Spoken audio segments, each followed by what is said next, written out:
దిక్కులేనిలకు దేవుడే దిక్కాడు. అలాగే అనాదిగా అణచివేత గురయ్యే వర్గాలకు చట్టం స్వంతం చేకూర్చగలదు, వారికి దిక్కుమొక్కు కలదు. దేశంలో దళితుల కోసం ప్రివెన్షన్ ఆఫ్ అట్రాసిటీ యాక్ట్ 1989 రాకముందు ఆ వర్గాలపై ఏ స్థాయి దాడులు జరిగేవో పెద్దగా చెప్పాల్సిన పని లేదు.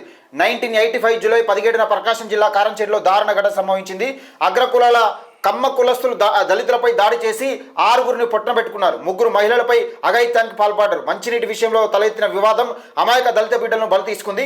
ఈ సంఘటన తర్వాత దేశమంతా ఒక్కసారిగా ఉలికిపాటుకు గురైంది. ఔరంగజేబు రాచరికపు ఆనవాళ్లు తలపించేలా అగ్రకులాల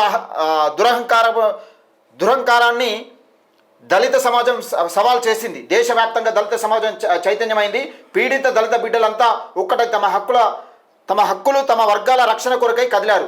దేశవ్యాప్తంగా పెద్ద ఎత్తున ఉద్యమాలు చేసి అప్పటి కేంద్ర ప్రభుత్వం మెడలు వంచగలిగారు. దళిత సమాజం చేసిన ఈ ఉద్యమాల కారణంగానే కేంద్రం దిగొచ్చింది.